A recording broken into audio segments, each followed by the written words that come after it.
ಗಜಾನನಂ ಭೂತಗಣಾದಿಸೇವಿತಂ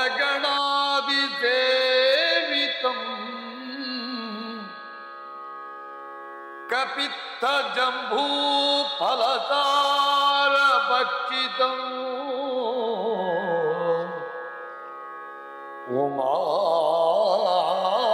ಉಮಾಸುತಂ ಶೋಕ ವಿನಾಶಕಾರಣಂ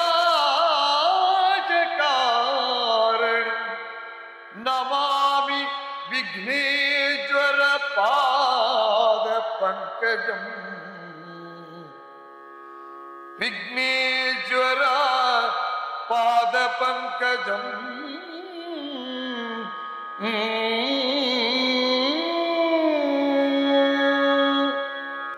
ಧರ್ಮ ಬಂಧುಗಳೇ, ರಾಮಾಯಣ ದರ್ಶನ ಪ್ರವಚನ ಮಾಲಿಕೆಯ 82ನೇ ಸಂಚಿಕೆಯನ್ನು ಪ್ರವೇಶ ಮಾಡುತ್ತಾ ಇದ್ದೇವೆ. ಯುದ್ಧಕಾಂಡದ 41ನೇ ಸಂಧಿಯಲ್ಲಿ ನಾವು ಸಾಗುತ್ತಾ ಇದ್ದೇವೆ. ಮಹಾಮಾಯಾವಿಯಾದಂತಹ ಇಂದ್ರಜಿತು ಹನುಮಂತನ ಮುಂದೆ ಸೀತೆಯ ಮಾಯಾರೂಪವನ್ನು, ತದ್ರೂಪ ಸೀತೆಯನ್ನು ಲಂಕೆಯಲ್ಲಿ ಪ್ರಪ್ರಥಮ ಬಾರಿಗೆ ದರ್ಶನ ಮಾಡಿದವ ಹನುಮಂತ ಸೀತಾನ್ವೇಷಣೆಗೆ ಬಂದಿದ್ದ. ಸುಂದರಕಾಂಡದಲ್ಲಿ ಅಪೂರ್ವವಾಗಿ ನಾವು ಅದನ್ನು ಕೇಳಿದ್ದೇವೆ. ಸೀತಾ ದರ್ಶನ, ವನಭಂಗ, ಲಂಕಾದಾನ ಇತ್ಯಾದಿ ಇತ್ಯಾದಿ. ಕಪಿಪಾಳಯದಲ್ಲಿ ಸೀತೆಯನ್ನು ನೋಡಿದವ ಹನುಮಂತನಲ್ಲದೆ ಮತ್ತೊಬ್ಬ ಕಪಿ ಇಲ್ಲ. ಹಾಗಾದರೆ ವಾನರರ, ಅದರಲ್ಲಿಯೂ ಮುಖ್ಯ ಪ್ರಾಣನಾದಂತಹ ಹನುಮಂತನ ಶಕ್ತಿಯನ್ನು ಕುಂದಿಸುವುದು ಹೇಗೆ, ಅಥವಾ ರಾಮನ ಉತ್ಸಾಹವನ್ನು ಕುಗ್ಗಿಸುವುದು ಹೇಗೆ? ಸೀತೆಯನ್ನು ತಲೆ ಕಡಿದ್ರೆ ಮುಗೀತದೆ ಅಂತ ಯೋಚನೆ ಮಾಡಿದ ಇಂದ್ರಜಿತು ಸೀತೆಯನ್ನು ಎಳ್ಕೊಂಡು ಬರಲಿಕ್ಕೆ ಸಾಧ್ಯ ಇಲ್ಲ, ಸುಟ್ಟೋದೀತು. ಮಾಯಾ ಸೀತೆಯನ್ನು ನಿರ್ಮಾಣ ಮಾಡಿ ತುಕ್ಕಿಸುವಂತೆ, ಮಾತನಾಡುವಂತೆ ಮಾಯೆಯಿಂದ. ಆದರೆ ಮಾಯೆ ಕ್ಷಣಿಕ, ದೀರ್ಘಕಾಲ ನಿಲ್ಲುವುದಿಲ್ಲ. ಆದರೆ ಹನುಮಂತನ ಮುಂದೆ ಹನುಮಂತ ಎಷ್ಟು ವಿನಂತಿಸಿದ್ರು ತಡೆದ್ರು ಮಾಯಾ ಸೀತೆಯ ತಲೆಯನ್ನು ಕಡಿತಾರೆ. ಇಂದ್ರಜಿತುವಿನ ರಥ ಹುಡಿ ಮಾಡುತ್ತಾನೆ ಹನುಮಂತ. ಇಂದ್ರಜಿತು ಮಾಯೆಯಿಂದ ನೆಗೆದು ಓಡ್ತಾನೆ. ರಕ್ತ ಸುರಿಯುತ್ತಿರುವಂತಹ ಸೀತೆಯನ್ನು ಕಣ್ಣೀರಿಳಿಸ್ತಾನೆ. ಆ ಸಂದರ್ಭದಲ್ಲಿ ರಾಮ ಜಾಂಬವರನ್ನು ಕಳಿಸ್ತಾನೆ. ಹನುಮಂತನ ಸುದ್ದಿ ಇಲ್ಲ, ಯಾಕೆ ಹೀಗಾಯಿತು? ಜಾಂಬವರು ಬಂದು ಹನುಮಂತನ ಎಚ್ಚರಿಸ್ತಾರೆ. ಇದು ಮಾಯೆ ಇರಬೇಕು, ಅದನ್ನು ತೀರ್ಮಾನ ಮಾಡಲಿಕ್ಕೆ ನಾವಲ್ಲ, ಶ್ರೀರಾಮಚಂದ್ರ. ನಿಜ ಸೀತೆಯೋ ಮಾಯಾ ಸೀತೆಯೋ ಅಂತ ತರ್ಕಿಸಲಿಕ್ಕೆ ನಮ್ಮ ವಿವೇಕದಲ್ಲಿ ಸಾಧ್ಯ ಇಲ್ಲ. ಹಾಗೆ ತುಂಡಾದಂತಹ ದೇಹವನ್ನು ಜೋಡಿಸಿ ಹನುಮಂತ ಜಾಂಬವರು ಆ ಮಾಯಾ ಸೀತೆಯ ಕಳೇವರವನ್ನು ರಾಮನ ಪಾದದ ಬುಡದಲ್ಲಿ ತಂದು ಇರಿಸ್ತಾರೆ. ಆ ಸನ್ನಿವೇಶಕ್ಕೆ ನಾವು ಹೋಗೋಣ. ರಾಜವಂಶದೊಳದಿಕ ನೃಪರುಚಿ ರಾಜ ಪರಮೇಶ್ವರನ ನಿಮಿಕುಲ ರಾಜ ರಾಜಾದೀಶ್ವರನ ಸುಕುಮಾರಿಗ ಕಟಕಟ ಈ ಜುಗುಪ್ಸೆಯ ಮರಣವನು ವಿಧಿಯೋಚಿಸಿದನೇ ಸೀತೆ ನಿಮಿರಾಜನದನೆ ಹಾಯೆನುತ ಹೊರಳಿದನು ರಘುನಾಥ. ಹಾಗೆನುತ ಹೊರಳಿದ ರಘುನಾಥ. ಸೀತಾ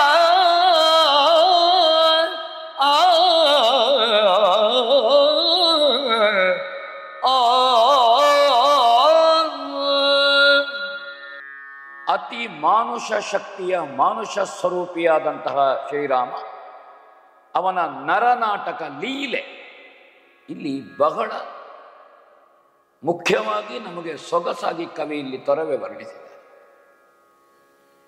ಎಲ್ಲಿಯೂ ದೇವತ್ವದ ಲವಲೇಶವೂ ಅಭಿವ್ಯಕ್ತಿ ಇಲ್ಲ.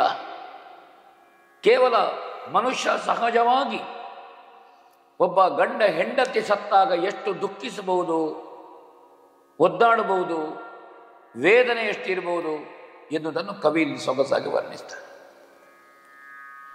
ರಾಜವಂಶ ಶ್ರೇಷ್ಠನಾದಂತಹ ರಾಜಋಷಿ ಎನಿಸಿದಂತಹ ರಾಜಾದಿರಾಜ ನಿಮಿಕುಲದ ಚಕ್ರವರ್ತಿಯ ರಾಜಋಷಿ ಜನಕನ ಮಗಳು ನೀನು. ನಿನಗೆ ಇಂತಹ ಸ್ಥಿತಿ ಬಂತೋ, ಅಸಹ್ಯವಾದಂತಹ ಮರಣವನ್ನು ವಿಧಿ ನಿನಗೆ ವಿಧಿಸಿದನೋ, ಹೀಗೆ ಸಹಜವಾಗಿ ದುಃಖಿಸ್ತಾನೆ. ರುಂಡಮುಂಡ ಬೇರ್ಪಟ್ಟಿದೆ. ಆ ಬೇರ್ಪಟ್ಟ ದೇಹವನ್ನು ಎದೆಗೆ ಅಪ್ಪಿಕೊಳ್ತಾನೆ, ಆನಿಸಿಕೊಳ್ತಾನೆ, ಮುತ್ತಿಕ್ಕುತ್ತಾನೆ. ದೇಹದ ನಾನಾ ಭಾಗಗಳಲ್ಲಿ ಕಣ್ಣೀರಿಳಿಸುವಂತಹದ್ದು ನಮಗೆ ಕಾಣ್ತದೆ. ರಾಮ ಇಡೀ ದೇಹವನ್ನು ಸರಿದಂತೆ ಸೀತೆ ಸೀತೆ ಅಂತ ವಿಲಪಿಸಿದ ವೈದೇಹಿ ಭೂಜಾತೆ ಭುವನಖ್ಯಾತೆ, ನಿನಗಿಂತಹ ಸ್ಥಿತಿ ಬಂದು ಹೋಯಿತಲ್ಲ. ದಶರಥನ ಸೊಸೆಯಾಗಿ ರಾಜಋಷಿ ಜನಕನ ಮಗಳಾಗಿ ಇಬ್ಬರೂ ರಾಜಋಷಿಗಳು. ಅವಳು ಹುಟ್ಟಿದ ಮನೆ, ಪಡೆದ ತಂದೆ ರಾಜಋಷಿ. ರಾಮನನ್ನು ಕೈ ಹಿಡಿದು ಬಂದದ್ದು ರಾಜಋಷಿಯಾದಂತಹ ದಶರಥನ ಸೊಸೆಯಾಗಿ. ಇಂತಹ ಮನೆತನದ ಸೊಸೆಯಾಗಿ ಮಗಳಾಗಿ ನಿನಗೆ ಈ ಸ್ಥಿತಿ ಬಂದು ಹೋಯಿತಲ್ಲ ಅಂತ ವಿಲಪಿಸ್ತಾರೆ.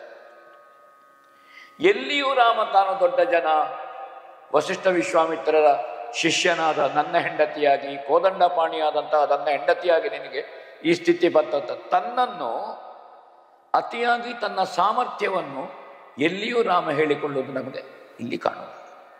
ದಶರಥನನ್ನು ಅಥವಾ ಜನಕ ಮಹಾರಾಜನನ್ನು ಹುಟ್ಟಿದ ಊರು ಮತ್ತು ತಾನು ಹೊಕ್ಕ ಕೈ ಹಿಡಿದು ಬಂದಂಥ ಅಯೋಧ್ಯೆಯ ಹಿನ್ನೆಲೆ, ಪೂರ್ವಜರು, ಅವರ ಕುರಿತಾಗಿ ರಾಮ ಆಡುವುದು ನಮಗೆ ಕಾಣ್ತದೆ. ಚಿನ್ನದ ಜಿಂಕೆ ತರಲಿಲ್ಲ ಅಂತ ನಿನಗೆ ನನ್ನ ಹತ್ರ ಕೋಪವೋ, ಅಥವಾ ಜಿಂಕೆಯನ್ನು ತರುವುದಕ್ಕೆ ನೀನು ಹಠ ಹಿಡಿದಾಗ ನಾನು ದಿಟ್ಟೆ ಅಂತ ನಿನ್ನನ್ನು ಬೈದೆ ಅಂತ ಒಂದು ಕೋಪವನ್ನು ಮಾತು ಹೇಳ್ತಾನೆ ರಾಮ ಅಲ್ಲಿ ಸೀತೆಗೆ. ದಿಟ್ಟೆ ನೀನು, ಹಠಮಾರಿ ನೀನು, ಅದು ಸೀತೆಗೆ ಭಾರಿ ದೊಡ್ಡ ಬೈಗುಳ ಅಂತ ಕಂಡಿತ್ತು. ಆ ಕಾಲದಲ್ಲಿ ಕಣ್ಣೀರಿಳಿಸಿದ್ಲಂತೆ ಅವಳು, ಅದಕ್ಕೆ ಕೋಪವೋ. ಕೈ ಮುಗಿದ್ರಂತೆ, ನನ್ನ ಹತ್ರ ಮಾತಾಡು ಸೀತೆ, ಯಾಕೆ ನೀನು ಮೌನವನ್ನು ತಳೆದಿದ್ದಿ? ಏನು ರಾವಣಾದಿ ದುಷ್ಟರನ್ನು ಕೊಲ್ಲುತ್ತೇನೆ ಅಂತ ಪ್ರತಿಜ್ಞೆ ಮಾಡಿದ ಪ್ರತಿಜ್ಞೆ ಇಲ್ಲ ಅಂತ ನೀನು ದುಃಖ ಮಾಡಿದೆಯಾ? ದಶಮುಖನನ್ನು ಕೊಲ್ತೇನೆ ನಾನು, ನಿನ್ನ ಬಂಧನ ವಿಮೋಚನೆ ಮಾಡುವ ವಿಶ್ವಾಸ ನನಗುಂಟು.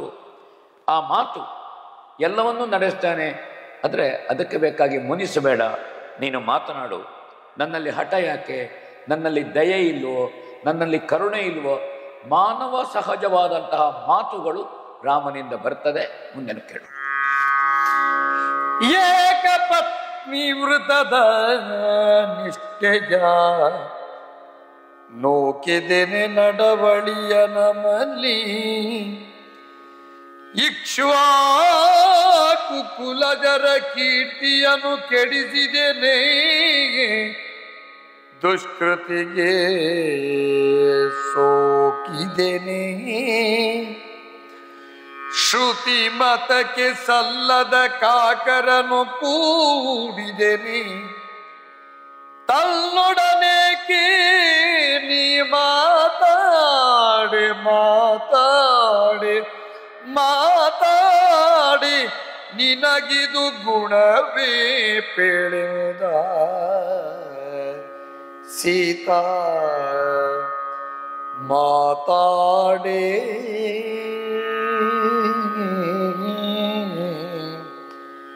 ಸೀತಾ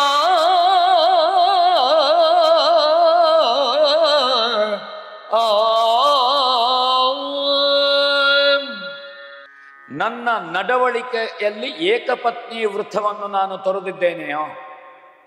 ಮಾತಿನಿಂದ ಇರಬಹುದು, ಮನಸ್ಸಿನಿಂದ ಇರಬಹುದು, ಅಥವಾ ಕಾಯದಿಂದ ಇರಬಹುದು. ಕಾಯೇನ ವಾಚ ಮನಸ. ಏಕಪತ್ನಿ ವೃತ್ತಕ್ಕೆ ಭಂಗ ತರುವಂತಹ ನನ್ನ ನೀಚ ಕೆಟ್ಟ ನಡವಳಿಕೆಯನ್ನೆಲ್ಲಾದರೂ ಗಮನಿಸಿದೆಯೋ? ನಾನು ಹಾಗೆ ನಡ್ಕೊಂಡಿದ್ದೇನೆಯೋ?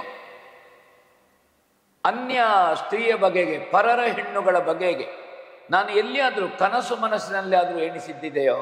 ಹಾಗೇನಾದರೂ ಸಿಟ್ಟ? ಪವಿತ್ರ ಇಕ್ಷಾಕು ವಂಶದ ಹೆಸರನ್ನು ಕೆಡಿಸಿದ್ದೇನೋ? ಕುಟುಂಬ ದ್ರೋಹ ಮಾಡಿದ್ದೇನೋ? ನಾನು ವೇದಗಳಿಗೆ ವಿರೋಧವಾದಂಥ ದುಷ್ಕಾರ್ಯ ಮಾಡಿದ್ದೇನೋ? ನನ್ನನ್ನು ತ್ಯಜಿಸುವುದಕ್ಕೆ, ನೀನು ಮೌನವನ್ನು ತಾಳುವುದಕ್ಕೆ ಇದು ಕಾರಣಗಳು ಏನು? ನನ್ನದೊಡ ಯಾಕೆ ಮಾತನಾಡುವುದಿಲ್ಲ? ಮೌನವಾಗಿರುವುದು ನಿನಗೆ ಭೂಷಣವೇ? ಹೀಗೆ ಬಹುವಿಧದಿಂದ ಕ್ಷುದ್ರ ಮನುಷ್ಯನ ಕೈ ಹಿಡಿದು ನನ್ನ ಬದುಕು ಹೀಗಾಯಿತು ಅಂತ ನಿನಗೆ ಎಲ್ಲಿಯಾದರೂ ನನ್ನ ಬಗೆಗೆ ಕೀಳರಿಮೆ ಇದೆಯೋ ಅಂತ ಕೇಳ್ತಾನೆ. ಈ ರೀತಿ ಕಷ್ಟವನ್ನು, ನನ್ನನ್ನು ಕೈ ಹಿಡಿದು ನಿನಗೆ ಕಷ್ಟ ಬಂತು ಅಂತ ನಿನಗೆ ಅನ್ನಿಸ್ತದೋ? ಸುಖವಿಲ್ಲ, ವನವಾಸ, ಅರಮನೆಯ ವೈಭೋಗಗಳಿಲ್ಲ. ಇದು ಒಬ್ಬ ಕ್ಷುದ್ರನಾದಂತಹ, ದುರ್ಬಲನಾದಂತಹ ರಾಮನನ್ನು ಕೈ ಹಿಡಿದು ನನಗೆ ಈ ಸ್ಥಿತಿ ಬಂತು ಅಂತ ನಿನಗೆ ಕಾಣುತ್ತಾ ಉಂಟೋ ಅಂತ ಕೇಳ್ತಾರೆ. ಕೀಳು ವ್ಯಕ್ತಿಯ ಜೊತೆಗೆ ಕಾಡಿಗೆ ಬರುವ ಹಾಗಾಯಿತು ಅಂತ ನಿನಗುಂಟ? ನನಗೆ ಏನು ವ್ಯಕ್ತಿತ್ವ ಇಲ್ಲ, ಉತ್ಕೃಷ್ಟ ಚಿಂತನೆಗಳಿಲ್ಲ, ಧಾರ್ಮಿಕತೆ ಇಲ್ಲ, ನಾನು ಅಧಾರ್ಮಿಕ ಅಂತ ನೀನು ತಿಳಿಯುತ್ತೀಯೋ?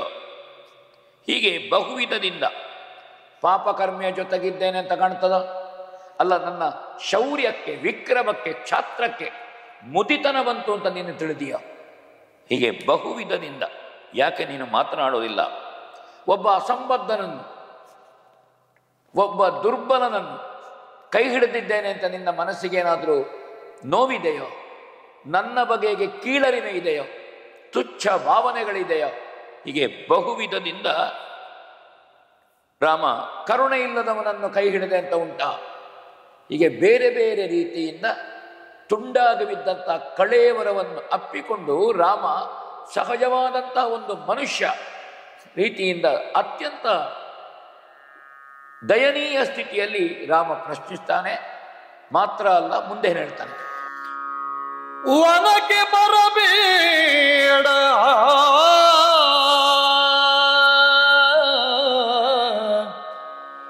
ವನಕ್ಕೆ ಬರಬೇಡೆಂದು ನುಡಿದಡೆ ಮನಕ್ಕೆ ತಾರದೆ ಬಂದೇ ಸೀತಾ. ನಿಲ್ಲಯ ಜನಕ ಕೇಳಿದಡೆ ನ ಹೇಳುವೆ, ನಿನ್ನಯ ಜನಕ ಕೇಳಿದಡೆ ನ ಹೇಳುವೆ, ಮತಿಯತೆ ನಿನಗೆ ಜನನಿಯರಿಗೆ ನೆಂಬೆ ಭರತಂ ಗನುಜ ಶತ್ರುಘ್ನರಿಗೆ, ಸೀತೆಯಲನು ವರದ ರಣಬಲಿಗೆ ಚಾಚಿಗೆ ನೆಂಬೆನೇ ಎಂದ ಸೀತಾ. ಸೀತಾ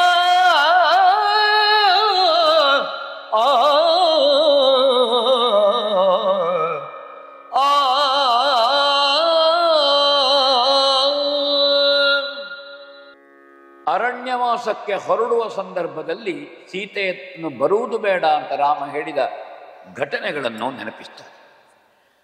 ವನಕ್ಕೆ ಬರಬೇಡವೆಂದು ನಾನು ನುಡಿದೆ, ನಿನ್ನತ್ರ ಹೇಳಿದ್ದೇನೆ, ಬರಬೇಡ.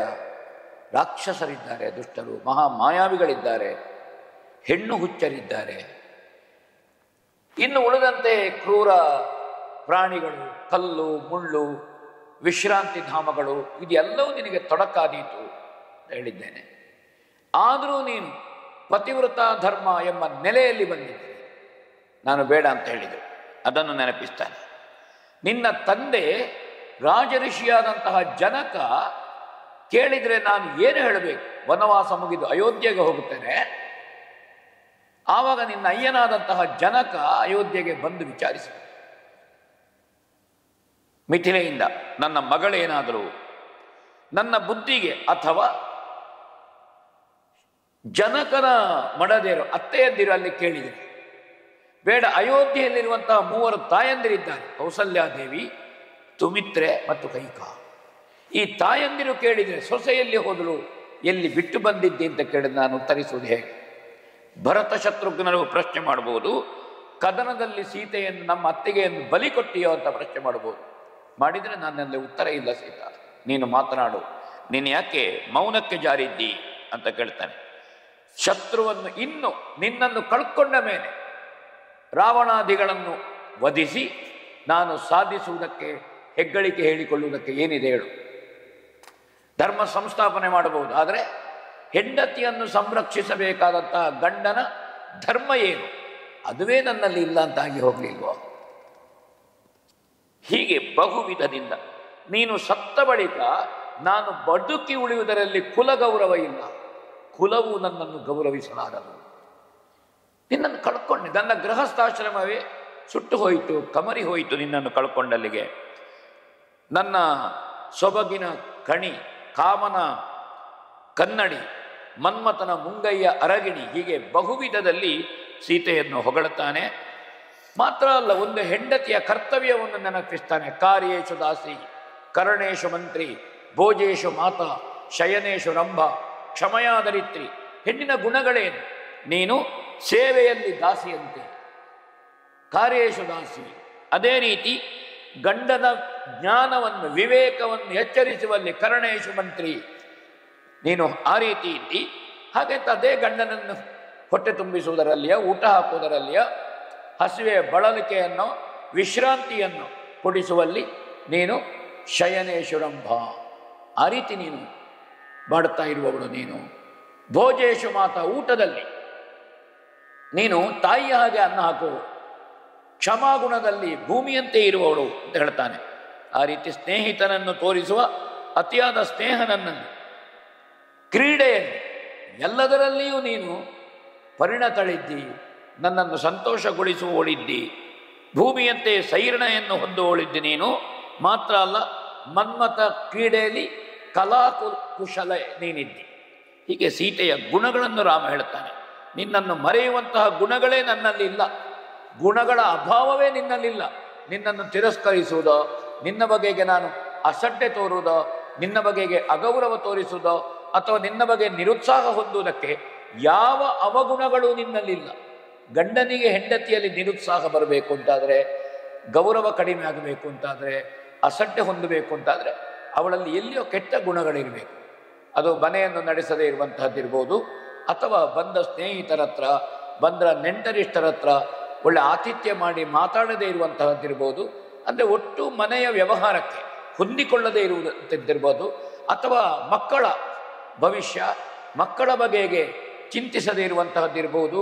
ಬೇರೆ ಬೇರೆ ಎಲ್ಲ ಸರ್ವಗುಣಗಳಲ್ಲಿ ಸೀತೆಗೆ ಮಕ್ಕಳಾಗಲಿಲ್ಲ ಅಂತ ಬಿಟ್ಟರೆ, ಹನುಮಂತನಂತವರನ್ನು ಪ್ರಥಮ ನೋಟದಲ್ಲೇ ಮಾತೃತ್ವದಿಂದ ಹನುಮಂತನಂತಹ ಒಬ್ಬ ಕಪಿಕುಲದವನನ್ನು ಮಗುವಿನಂತೆ ಕಂಡ ಮಾತೃತ್ವ ಏನು? ಲಕ್ಷ್ಮಣನಲ್ಲಿರ್ಬೋದು, ಭರತನಲ್ಲಿರ್ಬೋದು, ಶತ್ರುಘ್ನನಲ್ಲಿರ್ಬೋದು.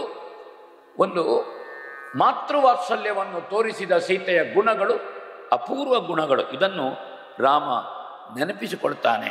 ನಿನ್ನನ್ನು ಮರೆಯುವುದು ಹೇಗೆ ಹೇಳು? ನೀನು ಮನೋರಥದ ಕಲ್ಪವೃಕ್ಷ, ಅದು ಮುರಿದು ಹೋಯಿತು. ನನ್ನ ಮನೋರಥದ ಕಲ್ಪವೃಕ್ಷ ನೀನು.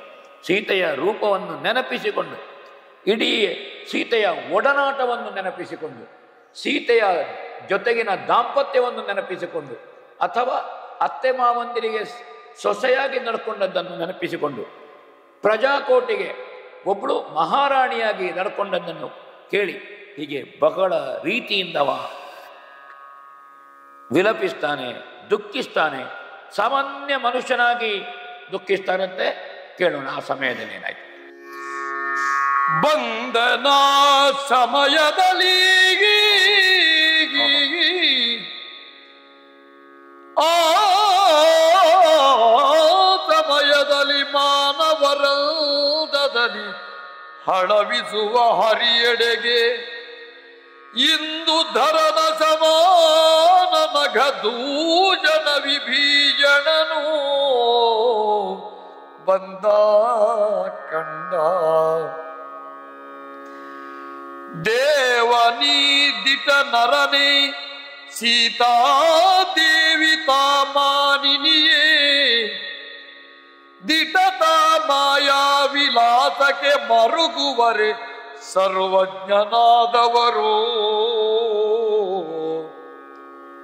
ಮಾಯಾ ವಿಲಾಸಕ್ಕೆ ಮರುಗುವರೆ ಸರ್ವಜ್ಞರಾದವರು.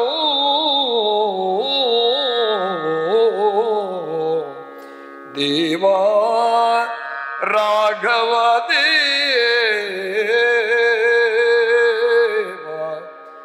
ದೇವ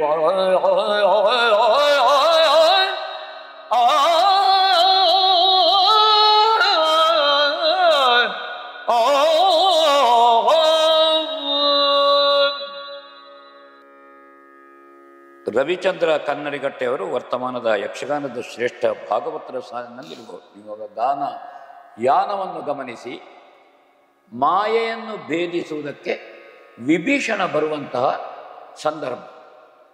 ಅವರ ರಾಗ ಪ್ರಸ್ತುತಿ ಮತ್ತು ಗಾನ ಯಾನವನ್ನು ನೀವು ಗಮನಿಸಿ. ಮಹಾವಿಷ್ಣು ಮಾಯೆಗೆ ಒಳಗಾಗಿದ್ದಾರೆ. ಮನುಷ್ಯನಂತೆ ಕಣ್ಣೀರಿಳಿಸ್ತಾ ಇದ್ದಾರೆ.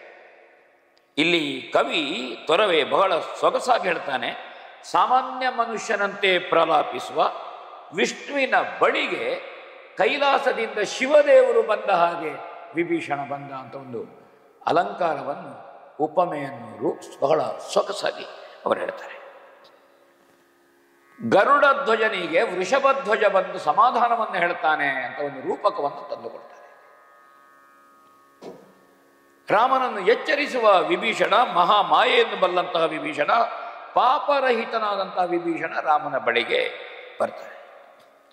ಅವನು ಎರಡೂ ಕಡೆಯ ನಾಟಕ ಅಂತ ಕವಿ ಇಲ್ಲಿ ವರ್ಣಿಸ್ತಾನೆ.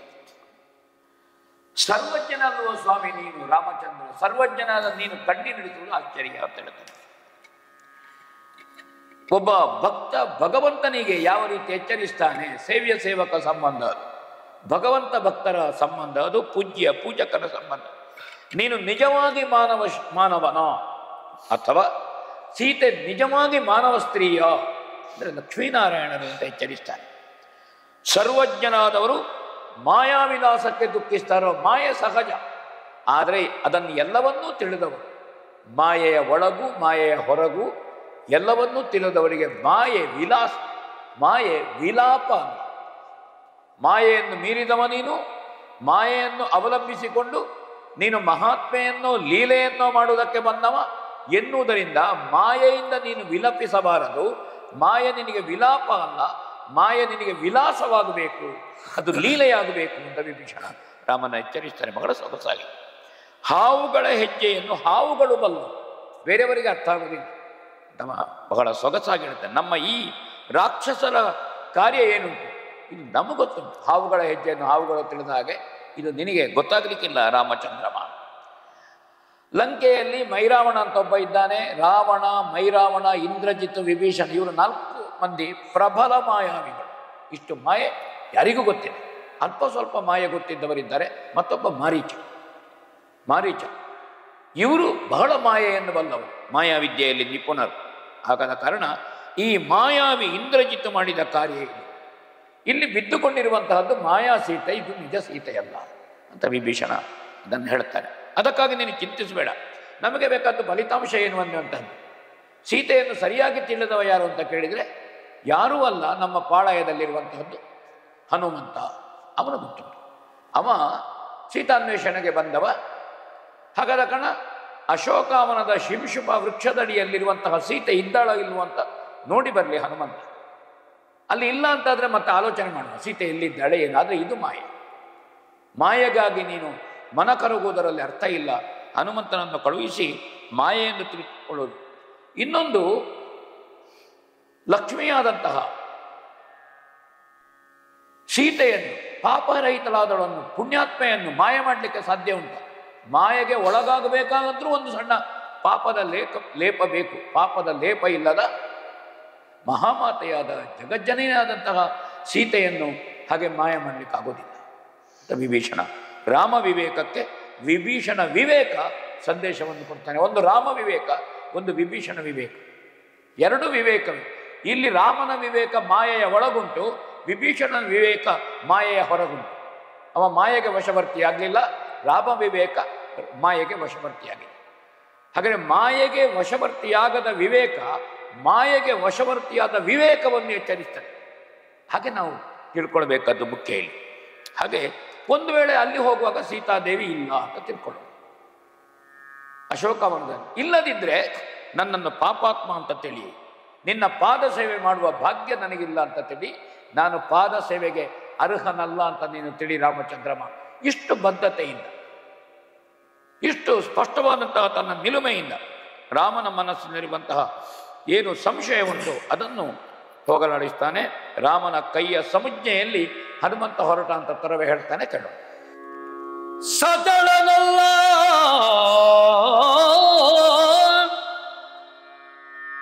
ಹನುಮ ಶರಣನ ಸಚಿವ ದಿವಸಗ ನಡೆತಂದ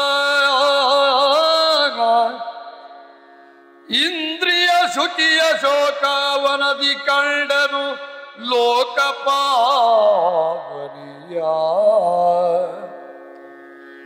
ಅಶೋಕವನದಿ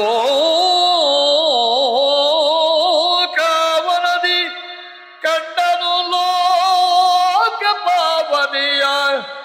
ಪ್ರಚುರ ಪುಣ್ಯಾಗನಿಯ ಜಯ ಜಯ ವಚನದಲ್ಲಿ ಕೈ ಮುಗಿದು ಜಯ ಜಯ ಎಂಬ ವಚನದಲ್ಲಿ ಕೈ ಮುಗಿದು ತಿರುಗಿದ ನಕಲ ಧೀರೋತ್ತಾತ ನಡೆಗ ಪರಾನ್ನ ಸಮಯದಲ್ಲಿ ಜಯ ಜಯ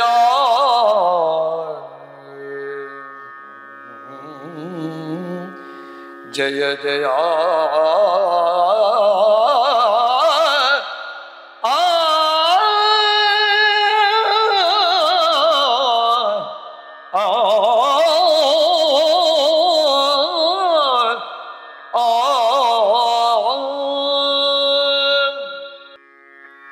ವಿಭೀಷಣನ ಜೊತೆಗೆ 4 ಮಂದಿ ಅವನ ಮಂತ್ರಿಗಳು ಬಂದಿದ್ರು.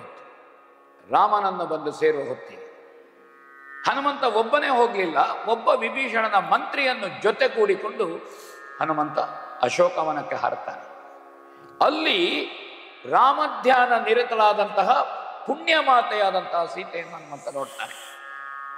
ಅವಳಿಗಿದು ಯಾವುದು ಗೊತ್ತಿಲ್ಲ ಸೀತಾಮಾತೆಗೆ, ಅವಳು ರಾಮಧ್ಯಾನ ನಿರತಳಾಗಿದ್ದಳು. ಅತ್ಯಂತ ಶ್ರದ್ಧೆಯಿಂದ ಸೀತೆಗೆ ಕೈ ಮುಗಿದನಂತೆ ಜಯ ಜಯ. ತುಂಬ ಭಕ್ತಿಯಿಂದ, ತುಂಬ ಸೊಗಸಾಗಿ ರವಿಚಂದ್ರರು ನಿರೂಪಿಸಿದರು.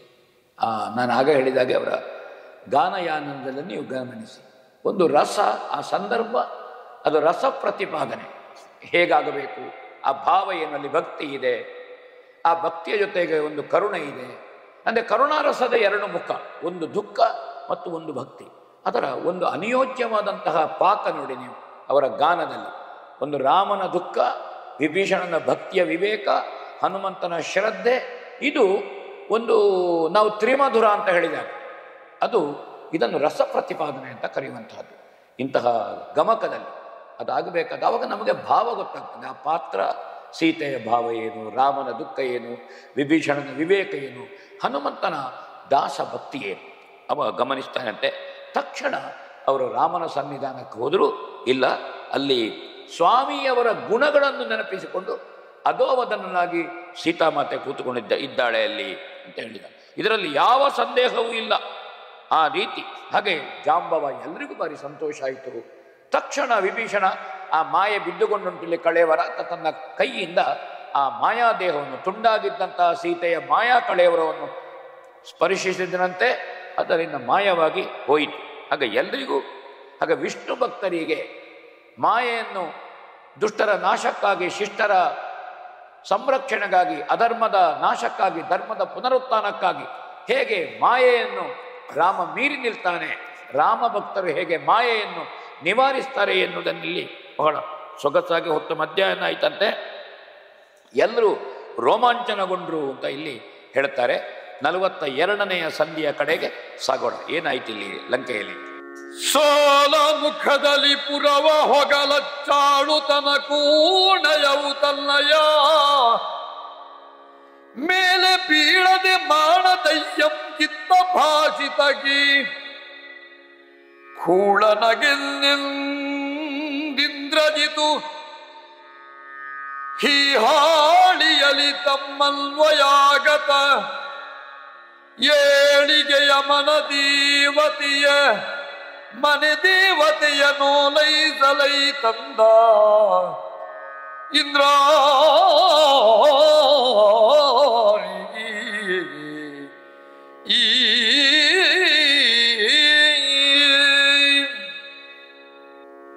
ಇಂದ್ರಜಿತು ಸೋಲಿನ ಮುಖದಲ್ಲಿದ್ದಾನೆ ನೋಡಿ. ಮಾಯಾ ಸೀತೆಯನ್ನು ನಿರ್ಮಾಣ ಮಾಡಿ ತಲೆ ಕಳೆದಿದ್ದಾನೆ. ಆದರೆ ಅದು ಗೆಲುವಲ್ಲ ಇಂದ್ರಜಿತ್ತಿಗೆ. ಯಾಕಂದ್ರೆ ಆ ಸಂದರ್ಭದಲ್ಲಿ ಹನುಮಂತನ ಮುಷ್ಟಿಯ ಆಘಾತಕ್ಕೆ ಅವನ ರಥ, ಕುದುರೆ ಸರ್ವಸ್ವವು ಪುಡಿಯಾಗಿದೆ. ಅಲ್ಲಿ ನಿಂತರೆ ತನ್ನನ್ನು ಹನುಮಂತ ಕೊಲ್ತಾನೆ ಎಂಬ ಭೀತಿಯಿಂದ ಇಂದ್ರಜಿತ್ ತಪ್ಪಿಸಿಕೊಂಡು ಓಡಿದ್ದಾನೆ. ವಾಲ್ಮೀಕಿಗಳು ಕುಶಲವರಿಗೆ ಹೇಳುತ್ತಾರೆ, ಹನುಮಂತನ ಜೊತೆಗೆ ಯುದ್ಧಕ್ಕೆ ನಿಲ್ಲಲಾರದೆ ನೆಗೆದೋಡಿದ ಇಂದ್ರಜಿತ್ ಅಂತೆ. ತಿರುಗಿ ನೋಡುವಾಗ ರಥವೇ ಇಲ್ಲ, ಹುಡಿಯಾಗಿ ಹೋಗಿದೆ. ಹಾಗೆ ಸೋತ ಮುಖದಿಂದ ನಾನು ಲಂಕಾ ಪ್ರವೇಶ ಮಾಡುವುದಿಲ್ಲ. ತಂದೆ ರಾವಣನ ಹತ್ರ ಅದನ್ನೇ ಹೇಳಿದ್ದೇನೆ, ಸೋತು ಹಿಂದಿರುಗುವುದಿಲ್ಲ. ಹಾಗ ಸೋತ ಮುಖದಿಂದ ಹಿಂದೆ ಹೋಗುವುದು ಹೇಗೆ? ನಗರವನ್ನು ಪ್ರವೇಶಿಸುವ ದಿಟ್ಟತನ ಇಲ್ಲ, ತಂದೆಗೆ ಮುಖ ತೋರಿಸುವಂತಹ ಧೈರ್ಯ ಇಲ್ಲ, ಎದೆಗಾರಿಕೆ ಇಲ್ಲ. ಮಾತು ಕೊಟ್ಟು ಬಂದಿದ್ದೇನೆ.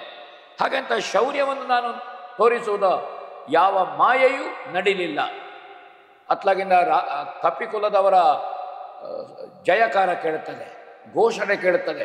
ಹಾಗಾದರೆ ವಿಭೀಷಣನ ಮೂಲಕವಾಗಿ ಇವರು ಮಾಯೆಯನ್ನು ಮೀರಿ, ಆ ಮಾಯೆ ಅದು ನಷ್ಟವಾಗಿ ಹೋಗಿದೆ, ಭ್ರಷ್ಟವಾಗಿ ಹೋಗಿದೆ ಅಂತ ಇಂದ್ರಜಿತ್ತಿಗೆ ಗೊತ್ತಾಯ್ತಂತೆ.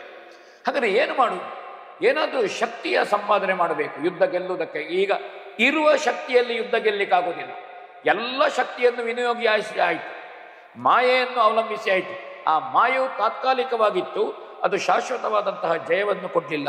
ಹೀಗೆ ಅವ ಏಳಿಗೆಗೆ, ಅಸುರ ಕುಲದ ಅಸುರ ವಂಶದ ಏಳಿಗೆಗೆ ಕಾರಣವಾದ ಮನೆಯ ದೇವತೆ ಅವಳು ವನದೇವತೆ. ಅಂತಹ ವನದೇವತೆಯನ್ನು ಶಕ್ತಿಯನ್ನು ಉಪಾಸನೆ ಮಾಡಿ, ಶಕ್ತಿಯನ್ನು ಪ್ರತ್ಯಕ್ಷಗೊಳಿಸಿ, ಶಕ್ತಿಯ ಅನುಗ್ರಹವನ್ನು ಪಡೆದು ಶಕ್ತಿಯ ಉಪಾಸನೆ ಮಾಡುವುದು, ಶಕ್ತಿಯ ಸಂಚಯನ ಮಾಡಬೇಕು. ಅದಕ್ಕೆ ಶಾಕ್ತೇಯ ದೇವತೆಯನ್ನು ಆರಾಧಿಸಬೇಕು, ಶಕ್ತಿಯ ಸಂಪಾದನೆ ಮಾಡಬೇಕು. ಹೀಗೆ ಅಲ್ಲಿ ಲಂಕೆಯಲ್ಲಿ ನಿಕುಂಬಿಳ ಅಥವಾ ಅದನ್ನು ಮೂಲ ನಿಕುಂಬಿಳೆ ಅಂತ ಕರೀತಾರೆ. ಅದೊಂದು ಗುಪ್ತವಾದಂತಹ ಪ್ರದೇಶ, ಯಾರಿಗೂ ಪ್ರವೇಶಿಸುವುದಕ್ಕೆ ಬಹಳ ಕಷ್ಟ ಇದೆ. ಪಶ್ಚಿಮ ದಿಕ್ಕಿನಲ್ಲಿರುವಂತಹದ್ದು ಆ ನಿಕುಂಬಿಳೆ, ದೊಡ್ಡ ಪರ್ವತ ಅದು. ಅಲ್ಲಿ ಸಪ್ತ ವ್ಯೂಹದ ರಚನೆ ಮಾಡ್ತಾನೆ. ಯಾರಿಗೂ ಪ್ರವೇಶಿಸುವುದಕ್ಕೆ ಸಾಧ್ಯವಾಗದಂತೆ 7 ಸುತ್ತಿನ ಕೋಟೆ ರಾಕ್ಷಸರಿಂದ ಮಾಡ್ತಾನೆ. ಅಲ್ಲಿ ಮಾರಣ ಹೋಮ ಮಾಡುವಂತಹದ್ದು, ಮಾರಣ ಹೋಮ, ಅಲ್ಲಿ ಬಲಿ ಕೊಡುವಂತಹದ್ದು. ಅಲ್ಲಿ ರಕ್ತ ಬಲಿ ಕೊಡಬೇಕು, ಮಾಂಸ ಕೊಡಬೇಕು. ಆಮೇಲೆ ಅದಕ್ಕೆ ಪಂಚಮಕಾರಗಳು ಅಂತ ಹೆಸರು. ಮದ್ಯ, ಮಾಂಸ, ಮೈಥುನ.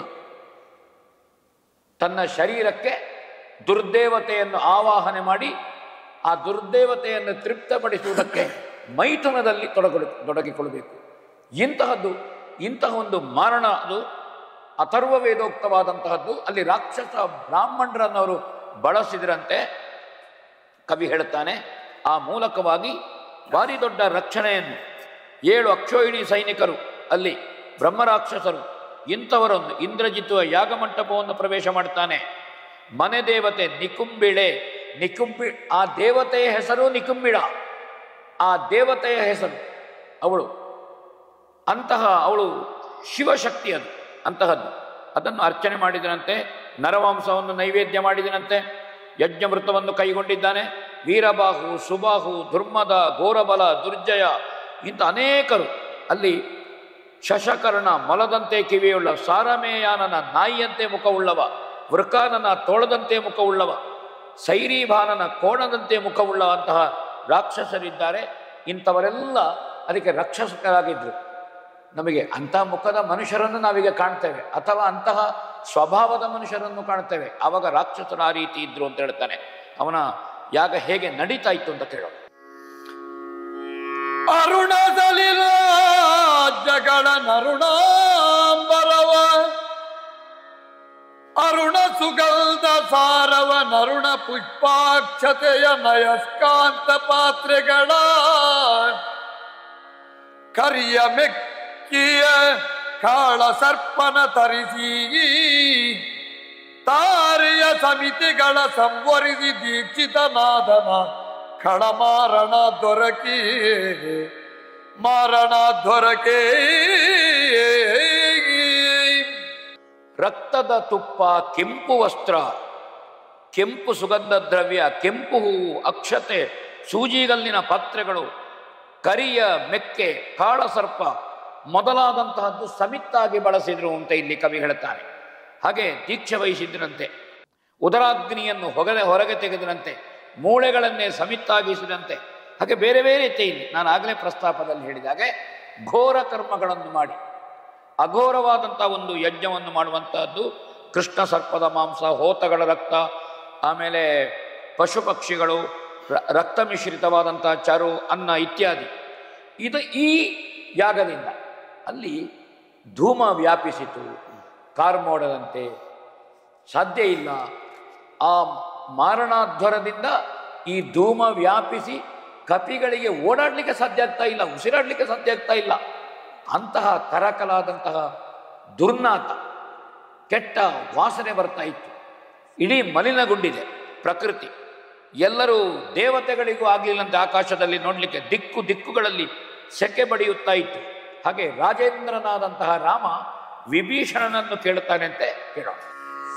ಏನಿದದ್ಭುತ ತಾಪ ಶಿಖಿಜಟರಾನುಗತವಾಗಿದೆ, ನಿಜಾಚರರೇನ ನೆನೆದರೋ ನಮಗೆ ದುಷ್ಕೃತಿಕಾರ ಸಾಧನವ ಶರಣ. ನೀನು ಬಲ್ಲೈ ನಿನ್ನ ಮನದನುಮಾನ ಆವುದು ಹೇಳು, ನಮಗೆ ನಲ ನರೇಂದ್ರಂಗ ವಿಭೀಷಣ ದೇವನಿಂದ. ಏನಿದದ್ಭುತ ಶರಣ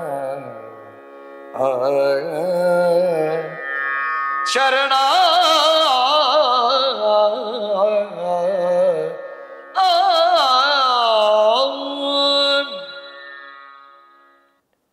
ಮಾಗಿದ ಹಣ್ಣು ಬೀಳುವಂತೆ, ಒಣಗಿ ಬೀಳುವಂತೆ ಕಪಿಗಳು ಬೀಳುತ್ತಾ ಇದ್ದಾವೆ, ತೊಟ್ಟು ಕಳಚಿ ಒಣಗಿ ಬಿದ್ದ ಹಾಗೆ. ಅಥವಾ ಒಳ್ಳೆ ಹಣ್ಣಾದಂತಹ ಕದಳಿ ಫಲ ಗೊನೆಯಿಂದ ಕಳಚಿ ಬೀಳುತ್ತದೆ, ಅಥವಾ ಬಿರುಗಾಳಿ ಬರುವಾಗ ಹಣ್ಣು ಹಂಪಲುಗಳು ಎಲ್ಲ ಬೀಳುತ್ತದೆ. ಆ ರೀತಿ ಕಪಿಗಳು ಕರಕಲಾಗಿ ಬೀಳುತ್ತಾ ಇದ್ದಾರೆ, ಉಸಿರಾಟದಿಂದ ನರಳುತ್ತಾ ಇದ್ದಾರೆ. ಏನು ಅದ್ಭುತ ಇದು ವಿಭೀಷಣ ಅಂತ ರಾಮ ಹೇಳ್ತಾರೆ. ಎಲ್ಲಿಯಾದರೂ ರಾಕ್ಷಸರು ನಮಗೆ ಕೆಟ್ಟದಾಗುವ ರೀತಿಯಲ್ಲಿ ಕಾರ್ಯವೈಖರಿಯನ್ನು ಮಾಡ್ತಾ ಇದ್ದಾರೋ, ನಮಗೆ ಸೋಲಾಗಬೇಕು, ನಮ್ಮ ಸರ್ವನಾಶ ಆಗಬೇಕು ಅಂತ ಹೊರಟಿದ್ದಾರ, ಅಥವಾ ಯಾವುದಾದ್ರೂ ಮಾಯೆ, ಮಾರಣ ಅಂದರೆ ಕೆಟ್ಟ ದಾರಿಯನ್ನು, ಅಪಸವ್ಯವನ್ನು ಅನುಸರಿಸುತ್ತಿದ್ದಾರೋ, ಋಣಾತ್ಮಕವಾದಂತಹದ್ದು ನಡೆಸ್ತಾ ಇದ್ದಾರೋ ನನಗಕ್ಕೆ ಕಾಣುತ್ತದೆ. ನನ್ನ ಊಹೆಗೆ ಸಿಗುವುದಿಲ್ಲ ಇದು. ಈ ಪ್ರದೇಶ ಜ್ಞಾನ ಇರುವಂತಹದ್ದು ನಿನಗೆ ಏನನ್ನಿಸ್ತದೆ, ನಿನ್ನ ಊಹೆ ಏನು? ಅವ ಹೇಳುತ್ತಾನೆ, ಇಂದ್ರಜಿತು ಮಾಡುವಂತಹ ಮಾಟದ ಮಾರಣ ಇದು, ಬೇರೇನೂ ಇಲ್ಲ. ಅವ ಮೂಲ ನಿಕುಂಬಿಡೆ ಎಂಬಂತಹ ಒಂದು ಗುಪ್ತವಾದಂತಹ ಪ್ರದೇಶದಲ್ಲಿ ಈ ಕೆಲಸ ಮಾಡ್ತಾ ಇದ್ದಾನೆ. ಆ ನಿಕುಂಬಿಳ ಎನ್ನುವಂಥದ್ದು ಇರುವಂತಹದ್ದೇ ಇಂತಹ ಮಾರಣಾದಿಗಳನ್ನು ಮಾಡುವುದಕ್ಕೆ ನಮ್ಮಲ್ಲಿ ಪ್ರತ್ಯೇಕವಾದಂತಹ ಒಂದು ಸ್ಥಳ, ಅದು ಗುಪ್ತ ಸ್ಥಳ. ಬಹಳಷ್ಟು ದೊಡ್ಡ ರಕ್ಷಣೆ ಇರಬಹುದಲ್ಲಿ. ಶತ್ರುನಾಶಕ್ಕಾಗಿ ಕೈಗೊಳ್ಳುವಂತಹ ಯಾಗ ಅದು, ಅಥರ್ವ ವೇದೋಕ್ತವಾದದ್ದು.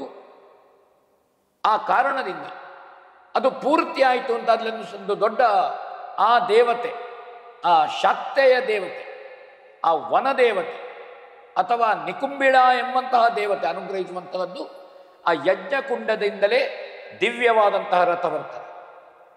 ಹಿಂದೆ ಶುಕ್ರಾಚಾರ್ಯರ ಸಾಧನೆಯಲ್ಲಿ ಯಾಗ ಮಾಡಿ, ವಿಶ್ವಜಿತ್ ಯಾಗ ಮಾಡಿ, ಬಲಿಗೆ ಯಜ್ಞಕುಂಡದಿಂದಲೇ ದಿವ್ಯ ರಥ, ಆಯುಧಗಳು, ಕವಚಗಳು, ಶಿರಸ್ತ್ರಾಣಗಳು ಹಿಂದೆ ಬಂದಂತಹದ್ದು ಸತ್ಯಯುಗದಲ್ಲಿ ನಮಗೆ ಕಾಣ್ತದೆ.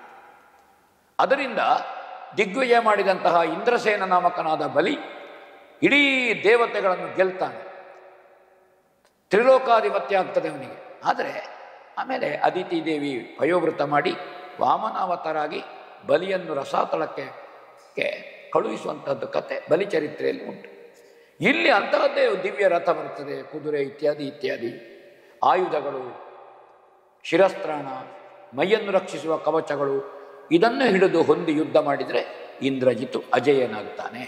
ನಮಗೆ ಯಾವ ರೀತಿಯಿಂದಲೂ ಗೆಲ್ಲುವುದಕ್ಕೆ ಸಾಧ್ಯ ಇಲ್ಲ. ರಾಮ ಏನಾದರೂ ಮಾಡಿ ಈ ಯಾಗವನ್ನು ನಾವು ಮಧ್ಯದಲ್ಲೇ ಭ್ರಷ್ಟಗೊಳಿಸಬೇಕು. ಇದು ಪೂರ್ಣಾಹುತಿ ಆಗಬಾರದು. ಇದರಿಂದ ಅಧರ್ಮವನ್ನು ಪೋಷಿಸಿದಾಗ ಆಗ್ತದೆ, ಧರ್ಮ ಸತ್ತು ಹೋಗ್ತದೆ ಇತ್ಯಾದಿ ಹೇಳ್ತಾರೆ. ಆದರೆ ಆ ಯಾಗವನ್ನು ಕೆಡಿಸಬೇಕಿದ್ರೆ ಸಾಮಾನ್ಯನಿಂದ ಆಗೋದಿಲ್ಲ, ಅದಕ್ಕೆ ಅರ್ಹತೆ ಬೇಕು. ಕೇಳ್ತಾನೆ, ಅರ್ಹತೆ ಏನು? ನಿಲ್ಲದೇನೆಯೋನುಲ್ಟೆ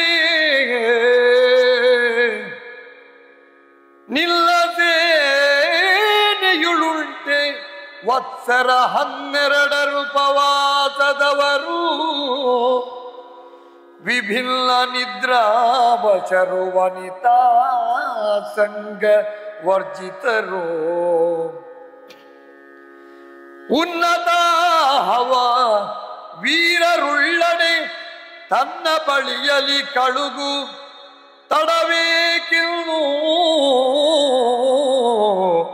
ಬೇಗ ವಿಚಾರಿಸೆಂದು ವಿಭೀಷಣನು ನುಡಿದ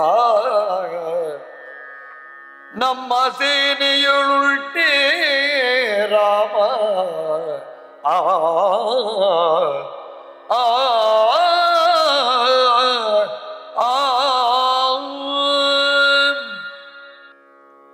ಸಾಮಾನ್ಯರಿಗೆ ಆ ಯಜ್ಞಭಂಗವನ್ನು ಮಾಡುವುದಕ್ಕೆ ಸಾಧ್ಯ ಇಲ್ಲ. ಬರೇ ಯಜ್ಞಭಂಗ ಮಾಡುವುದಲ್ಲ, ಯಜ್ಞ ದೀಕ್ಷಿತನಾದಂಥ ಇಂದ್ರಜಿತ್ವನ್ನು ಎಬ್ಬಿಸಬೇಕಾಗಿದೆ. ಬರೇ ಯಜ್ಞಭಂಗ ಮಾಡಿದ್ರಾಗ ಆ ರೀತಿ ಅಚಲವಾಗಿ, ಹೇಗೆ ಮೇರುವಿನಂತೆ ಅಚಲವಾಗಿ ಪರ್ವತಗಳಿರ್ತವೆ, ಹಾಗೆ ನಿಷ್ಠೆಯಿಂದ ಮಹಾಸಿದ್ಧಿಗಾಗಿ ಇಂದ್ರಜಿತ್ತು ಕುಳಿತಿದ್ದ. ಯಾಗ ಪರಂಪರೆಯಲ್ಲಿ ಇಂದ್ರಜಿತ್ತಿಗೆ ದೊಡ್ಡ ಹಿನ್ನೆಲೆ ಇದೆ. ಹಿಂದಿನ ಕೆಲವು ಸಂಚಿಕೆಗಳಲ್ಲಿ ಪ್ರಸ್ತಾಪನೆ ನಾನು ಹೇಳಿದ್ದೇನೆ. ಬಹುಸುವರ್ಣಕ, ಅಶ್ವಮೇಧ, ಗೋಮೇಧಿಕ, ರಾಜಸೂಯ, ವೈಷ್ಣವ, ಹೀಗೆ 7 ಯಾಗಗಳನ್ನು ಮಾಡಿದ ಹೆಗ್ಗಳಿಕೆ ಇಂದ್ರಜಿತ್ತಿಗೆ ಇದೆ. ಅಂತಹ ಇಂದ್ರಜಿತ್ತು ಮಾರಣಾಧ್ವರಕ್ಕೆ ಕೂತಿದ್ದಾನೆ ಅಂದರೆ ಅವನ ನಿಷ್ಠೆ ಇದು ವಜ್ರ ಸ್ತಂಭದಂತೆ. ಎಬ್ಬಿಸಲಿಕ್ಕೆ ಸಾಮಾನ್ಯದವನಿಗೆ ಸಾಧ್ಯ ಇಲ್ಲ. ಎಬ್ಬಿಸುವವನಿಗೂ ಒಂದು ವೃತ, ಒಂದು ಯಜ್ಞದ ಪುಣ್ಯ ಬೇಕು. ಸುಮ್ಮನೆ ಎಬ್ಬಿಸಲಿಕ್ಕೆ ಅವನಿಂದ ಸಾಧ್ಯ ಇಲ್ಲ, ಅವನನ್ನು ವಿಚಲನೆಗೊಳಿಸಲಿಕ್ಕೆ ಸಾಧ್ಯ ಇಲ್ಲ. ಆ ನಿಷ್ಠೆಯಿಂದ ಆ ಅರ್ಹತೆ ಬೇಕು ಅಂತಾದರೆ ಅವ 12 ವರ್ಷ ಆಹಾರ ಸೇವನೆ ಮಾಡಬೇಕು, ನಿರಾಹಾರಿಯಾಗಿರಬೇಕು. 12 ವರ್ಷ. ಜೋರು ಹಸಿವೆ ಆಗ್ತದೆ, ಆರೋಗ್ಯ ಒಳ್ಳೆಯದಿಲ್ಲ, ನಾವು ಗ್ರಹಣ ಬರ್ತದೆ, ಅದು ಒಂದು ಚಂದ್ರನಿಗೆ ಅಥವಾ ಸೂರ್ಯನಿಗೆ ರಾಹು ಅಥವಾ ಕೇತು ಗ್ರಹಣ ಅದರಲ್ಲಿರ್ತದೆ. ವೃದ್ಧರಿಗೆ, ಬಾಲಕರಿಗೆ ಮತ್ತು ರೋಗಿಗಳಿಗೆ, ಆತುರರಿಗೆ ಅಂತ ಅವಸರ ಇದ್ದವರಿಗೆ ಅಂತ ಅರ್ಥ ಅಲ್ಲ, ರೋಗಿಗಳಿಗೆ, ವೃದ್ಧರಿಗೆ, ಬಾಲಕರಿಗೆ, ಇವರಿಗೆ ಆ ವೃತ್ತವನ್ನು ಹೇಳುವುದಿಲ್ಲ. ಅವರು ಆಹಾರ ಸೇವನೆ ಮಾಡಬಹುದು ಅಂತ ಹೇಳ್ತಾರೆ. ಇಲ್ಲಿ ಹಾಗಲ್ಲ, ಯಾವ ಕಾರಣಕ್ಕೂ 12 ವರ್ಷ ಆಹಾರ ಸೇವನೆ ಇಲ್ಲ. ನಿದ್ರೆಯೇ ಮಾಡಬಾರದು, ರಾತ್ರಿಯೂ ಮಾಡಬಾರದು, ಹಗಲು ಮಾಡಬಾರದು, ತೂಕಡಿಸಬಾರದು. ಮಾತ್ರ ಅಲ್ಲ, ಇನ್ನು ಸತಿ ಸಂಘ, ಸ್ತ್ರೀ ಸಂಘವನ್ನು ಮಾಡಿರಬಾರದು. ನಿದ್ರೆ, ಆಹಾರ, ಮೈಥುನ ಯಾವ ರೀತಿಯಿಂದಲೂ ಮಾಡಬಾರದು. ಸ್ತ್ರೀ ಸಂಘವನ್ನು ಮಾಡಬಾರದು. ಈ 3 ವೃತ್ತವನ್ನು 12 ವರ್ಷ ಅತ್ಯಂತ ನಿಷ್ಠೆಯಿಂದ. ಅಂದರೆ ಇಲ್ಲಿ ಏನು ಹೇಳಿದ್ದಾರೆ ಅಂದರೆ, ನಮ್ಮಲ್ಲಿರುವಂತಹ ಶಕ್ತಿ, ತೇಜಸ್ಸು, ಈ ವೀರ್ಯ ಏನಿದೆ, ಇದು ಇದ್ದವನಿಗೆ ಮಾತ್ರ ಇಂತಹ ದೊಡ್ಡ ಅಧರ್ಮವನ್ನು, ಮಾರಣವನ್ನು ಗೆಲ್ಲುವುದಕ್ಕೆ ಸಾಧ್ಯ ಇದೆ. ಅವನಿಗೆ ನಾಲಿಗೆ ಚಪಲ ಇರಬಾರದು, ಅವನಿಗೆ ನಿದ್ರಾದೇವಿಯ ಅವಲಂಬನ, ಆಲಿಂಗನ ಇರಬಾರದು, ಅಂದರೆ ಸುಖವನ್ನು ಹೊಂದಿರಬಾರದು. ಹೀಗೆ ಒಂದು ರೀತಿಯ ಬ್ರಹ್ಮಚರ್ಯದ ಅನುಷ್ಠಾನ ಅಪೂರ್ವವಾಗಿ ಅವ ಊರ್ಧ್ವರೇತಸ್ಕನಾಗಿರಬೇಕು. ಇಂತಹ ಸಾಧನೆ ಮಾಡಿದವರಿಗೆ ಮಾತ್ರ ಅವನನ್ನು ಗೆಲ್ಲುವುದಕ್ಕೆ, ಯಾಗಭಂಗ ಮಾಡುವುದಕ್ಕೆ ಸಾಧ್ಯ ಅಂತ ವಿಭೀಷಣ ಹೇಳ್ತಾನೆ. ನಮ್ಮಲ್ಲಿ ಯಾರಿದ್ದಾರೆ ಅಂತ ರಾಮ ಹೇಳಿದನಂತೆ, ನಾನಲ್ಲ ವಿಭೀಷಣ, ನಾನು ಸೀತಾ ಸಹಿತನಾಗಿ ಅರಣ್ಯಕ್ಕೆ ಬಂದಿದ್ದೇನೆ. ಹಾಗಾಗಿ ಸತಿ ಸಂಘ ಮಾಡಲಿಲ್ಲ ಅಂತ ಹೇಳಲಿಕ್ಕಾಗುವುದಿಲ್ಲ.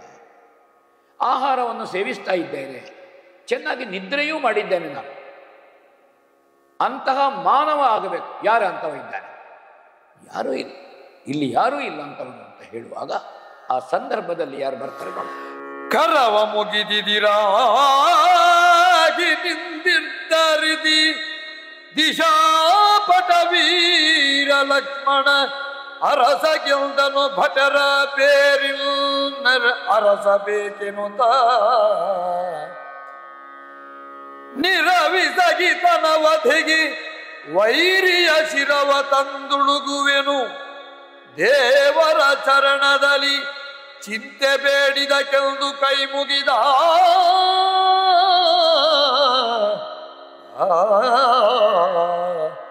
ದೇವ.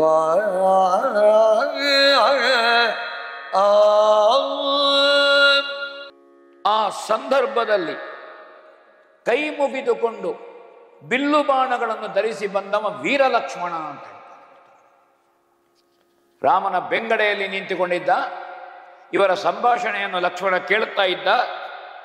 ಹಾಗೆ ವೀರಲಕ್ಷ್ಮಣ ಬಂದು, ಬೇರೆ ವೀರರನ್ನು ಹುಡುಕುವುದು ಯಾಕೆ ಅಣ್ಣ, ನಾನೇ ಇದ್ದೇನಲ್ಲ, ನಮ್ಮಲ್ಲಿ ಯಾರಿದ್ದಾರೆ ಅಂತ ನೀನು ತಲೆಬಿಸಿ ಮಾಡಲಿಕ್ಕೆ ಉಂಟ, ನಾನೇ ಇದ್ದೇನಲ್ಲ ನಿನ್ನ ಬೆಂಗಡೆಯಲ್ಲಿ, ಶತ್ರುವಧೆಗೆ ಅಪ್ಪಣೆ ಕೊಡು, ವೈರಿಯ ತಲೆಯನ್ನು ನಿನ್ನದ ಪಾದದಡಿಗೆ ತಂದೆ ಹಾಕ್ತೇನೆ, ನೀನು ಅಪ್ಪಣೆ ಕೊಟ್ಟರೆ ಸಾಕು. ಅವ ಯಾರೇ ಇರಲಿ, ಮಾರಣಾಧ್ವರವನ್ನು ಮಾಡುವವನ ಸಾಧನೆ ಎಷ್ಟೇ ದೊಡ್ಡದಿರಲಿ, ಅವನ ತಲೆಯನ್ನು ಪಾದ ಬಡಕ್ಕಿದಕ್ಕೆ ಚಿಂತಿಸಬೇಡ. ರಾಮ ಕೇಳಿದನಂತೆ, ವಿಷಯ ನೀನು ಹೇಳಿದ್ದ ಹೌದು, ಆದರೆ ವಿಭೀಷಣ ಹೇಳಿದ ಗುಣಗಳು ನಿನ್ನಲ್ಲಿ ಉಂಟಾ? 12 ವರ್ಷದ ನಿರಾಹಾರ, ನಿದ್ರೆಯನ್ನು ಗೆದ್ದಂತಹದ್ದು, ಸ್ತ್ರೀ ಸಂಘ ಮಾಡದೇ ಇಂತಹದ್ದು, ಸ್ತ್ರೀ ಸಂಘ ಮಾಡದೇ ಇರಬಹುದು. ಯಾಕಂದರೆ ಲಕ್ಷ್ಮಣ ಊರ್ಮಿಳೆಯ ಜೊತೆಗೆ ಬಂದಿರಲಿಲ್ಲ, ಅವನ ಕಾಮುಕ ಅಲ್ಲ, ಕಾಮತಂತ್ರ ಪ್ರಧಾನವಾದಂತಹ ಜೀವನವನ್ನು ನಡೆಸುವವನು ಲಕ್ಷ್ಮಣ ಅಲ್ಲ. ಆದರೆ ನಿದ್ರೆ ಮಾಡಲಿಲ್ಲ, ಆಹಾರ ಸೇವಿಸಲಿಲ್ಲ ಎನ್ನುವುದಕ್ಕೆ ಏನರ್ಥ? ಅವ ಹೇಳಿದನಂತೆ, ಲಕ್ಷ್ಮಣ ಈಗ ಅದನ್ನು ಹೇಳಲಿಕ್ಕೆ ಸಮಯ ಅಲ್ಲ, ಇಂದ್ರಜಿತವನ್ನು ಗೆದ್ದು ಬಂದ ಮೇಲೆ ನಿನಗೆ ಸವಿವರವಾಗಿ ನಾನು ಹೇಳ್ತೇನೆ. ನಾನು ಗಮನಿಸಿದ್ದೇನೆ ವಿಭೀಷಣನ ಮಾತನ್ನು, ಆ ಎಲ್ಲ ವೃತ್ತಗಳು ಏನಿದೆ ಅದನ್ನು ಮಾಡಿದ್ದೇನೆ ಅಂತ ನನಗೆ ತ್ರಿಕರಣಾಂತಕರಣ ಶುದ್ಧವಾದ ತಿಳುವಳಿಕೆ ಇದೆ, ಧೈರ್ಯ ಇದೆ. ಅದಕ್ಕೆ ಆಶೀರ್ವಾದ ಮಾಡು. ನಿನ್ನ ಆಶೀರ್ವಾದದ ಕವಚ ತೊಡಿಸಿದ ಮೇಲೆ ನನಗೆ ಬೇರೆ ಯಾರ ಭೀತಿಯೂ ಇಲ್ಲ, ಆಶೀರ್ವಾದ ಮಾಡು ಅಂತ ಹೇಳಿದನಂತೆ. ರಾಮ ನೆತ್ತಿಯನ್ನು ನೇವರಿಸಿ ಆಶೀರ್ವಾದ ಮಾಡ್ತಾನೆ. ಅಂಗದ ಆಂಜನೇಯಾದಿಗಳು ಮಾತ್ರ ಅಲ್ಲ, ಜಾಂಬವರನ್ನು ಕರೆದು ಹೇಳಿದನಂತೆ, ಜಾಂಬವರೇ, ಲಕ್ಷ್ಮಣನ ಸರ್ವರಕ್ಷಣೆಯ ಹೊಣೆ ನಿಮ್ಮದು, ನೀವಿದ್ದಲ್ಲಿ ಮತ್ತೆ ಭೀತಿ ಇಲ್ಲ.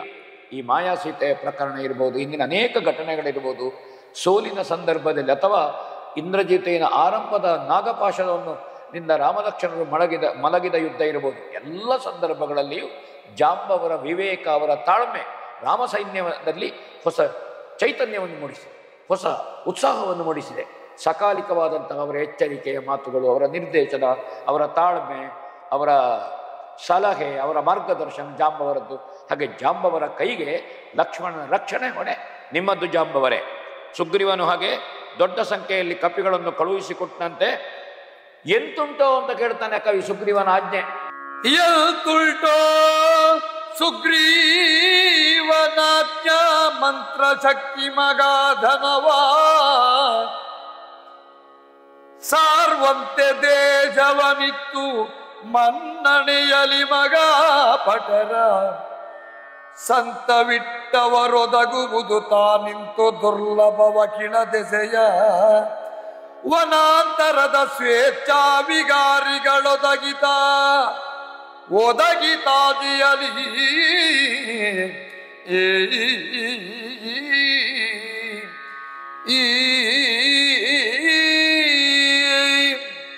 ಹೊಸ ಉತ್ಸಾಹದಿಂದ ವಾನರರು ಹೊರಟರು. ಇಂದ್ರಜಿತುವಿನ ವಧೆ ಮಾಡುವಂತಹ ಪಂಥ ಹೊಂದಿದ್ದಾನೆ ಲಕ್ಷ್ಮಣ.